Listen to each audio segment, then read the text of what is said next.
जादुई बिल्ली।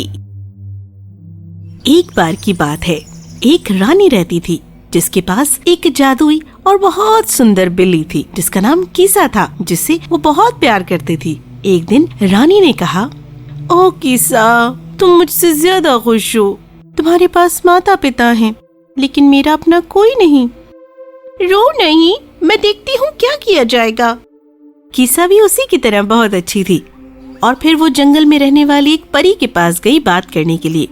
रानी ने एक बच्ची को जन्म दिया।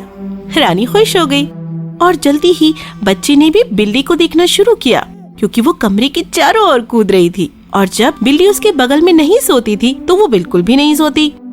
एक शाम जब नर्स बिल्ली की तलाश करने आई बच्चे के झूले में सुलाने के लिए, लेकिन उसे वो कहीं नहीं मिली। वो बिल्ली को तलाशने लगी, लेकिन ये किसी भी काम का नहीं था। बिल्ली तो भाग गई थी और किसी को नहीं पता था कि वो कहाँ गई है। वर्षों बीत गए और जब एक दिन राजकुमारी जवान हुई और बगीचे में खेल रही थी, तब उसने बहुत दूर अपनी गेंद को फेंक दिया और वो एक झाड़ियों में चली गई। राजकुमारी भी झाड़ियों में गई और लंबी घासों के सामने रुक गई। फिर उसे एक आवाज सुनाई दी, इंगब्यूक, इंगब्यूक, क्या तुम मुझे भूल गई हो? मैं कीसा हूँ, तुम्हारी बहन। लेकिन मेरी तो कोई बहन नहीं है।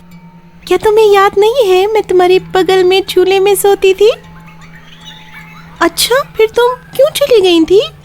मगर इससे पहले कि कीसा जवाब देती, इंगब्यूक की दासी मौके पर पहुंच गई और कीसा वापस जंगल में चली गई। राजकुमारी को अपने सेवकों पर बहुत गुस्सा आया और उसने रानी को सारी बात बता दी। हाँ, ये बिल्कुल सच है जो कुछ कीसा ने कहा। मुझे उसे फिर से देखना है। अगली सुबह बहुत गर्मी थी और राजकुमारी ने कहा कि उसे जंगल में जाना है। वहाँ लंबे पेड़ों के कारण बहुत ठंड रहती है। हमेशा की तरह उसके सेवक भी उसके साथ गए और धारा के किनारे बैठे बैठे उसके सेवक सो गए। राजकुमारी ने देखा और वो कुछ परियों और छोटे भूरे रंग के कल्पित बोनों को देखने की उम्मीद में चलती रही, लेकिन इसके बजाय वहाँ एक भयानक दैत्य से उसकी मुलाकात हुई। मुझे एक नौकर की तलाश थी और तुम मिल गए। अगर तुम मरना नहीं चाहते तो आओ, मेरे पीछे आओ। राजकुमारी को बहुत डर लग रहा था, लेकिन दैत्य की बात ना मानने का कोई फायदा भी नहीं था। वो चुपचाप पीछे चलती गई। वो बहुत दूर चलते गए और इंगब्यूक बहुत थक गई और अंत में वो रोने लगी। फिर दैत्य ने मुड़कर कहा, मुझे बुरा शोर करने वाले नौकर पसंद नहीं। अगर तुम रोना चाहती हो तो मैं तुम्हें रोने के लिए कुछ दूंगा। उसने अपनी बेल्ट से अपनी कुल्हाड़ी खींचकर निकाली और राजकुमारी के पैरों की कीमती पायल काट दी, जो पूरी तरह से सोने से बनी थी और उस पर कीमती पत्थर सजे हुए थे। उसने अपनी जेब में रख लिया और फिर उसे अकेला छोड़कर चला गया। बेचारी इंगब्यूक घास पर बैठी रही। सूरज आकाश में ऊंचा था।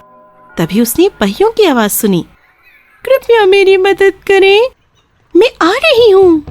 और एक क्षण में कीसा द्वारा चलाए जा रहे पेड़ों के माध्यम से एक गाड़ी ने अपना रास्ता बना लिया और उसने उसकी पूंछ को चाबुक के रूप में इस्तेमाल किया।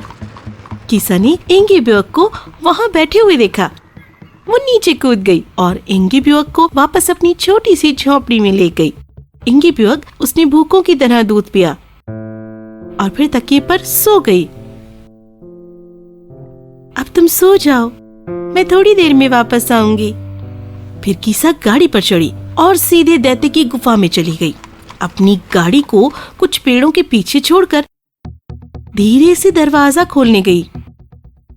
जब दैत्य रात का खाना खा रहा था, उसने सुना किसके बारे में बड़बड़ा रहा था। वह मूर्ख राजकुमारी अब समझ जाएगी यह कारण क्यों नहीं रोते। और यहाँ जब वो इंगब्यूक को उसके बुरे व्यवहार के लिए तरह तरह के नामों से पुकारने में व्यस्त था, उसने इस ओर ध्यान ही नहीं दिया कि कीसा ने उसके बड़े सूप के कटोरे में पूरे नमक की थैली को खाली कर दिया और फिर एक बड़ा घूंट दैत्य ने पिया। ओहो, ये क्या है? ये इतना खारा कैसे हो गया? पानी नहीं मिला तो मैं मर जाऊंगा। और वो भागकर गुफा से बाहर नदी की ओर निकल गया। तब कीसा ने झोपड़ी में प्रवेश किया और इंगिब्योक की पायल को ढूंढ निकाला और उसने अपनी गाड़ी में उसे डालकर वापस चली गई। इंगिब्योक उसे देखकर बहुत खुश हुई। राजकुमारी की कीमती पायल कीसा पकड़े हुए अंदर आई।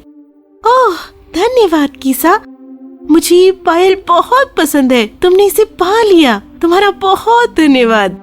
कल मैं तुम्हें फिर से तुम्हारे घर पहुंचा दूंगी। तब उसने यही किया और जब कीसा ने गाड़ी को राजभवन के दरवाजे तक पहुंचा दिया, राजा और रानी अपनी खोई हुई बेटी को देखकर खुश हुए। तब उन्होंने कीसा से उसका उपहार मांगा। हम इसके बारे में बाद में बात करेंगे। उसने अपना सर्वश्रेष्ठ धनुष बनाया और वापस मुड़ गई। कीसा के चले जाने के बाद राजकुमारी बहुत दुखी हुई।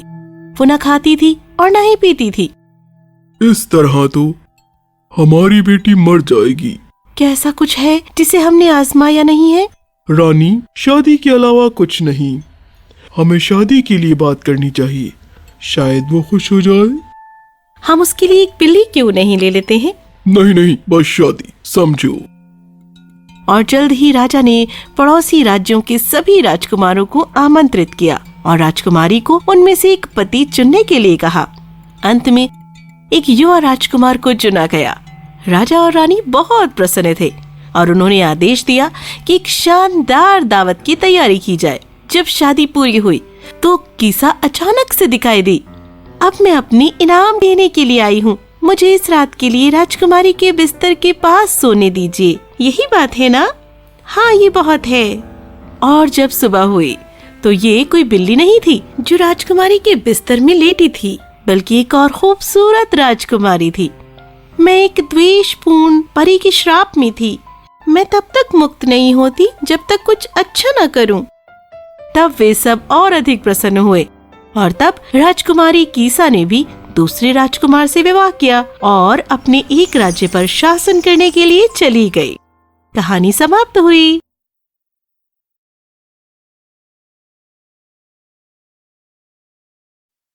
If you enjoyed this story, please like and subscribe our channel and press the bell icon to get future updates.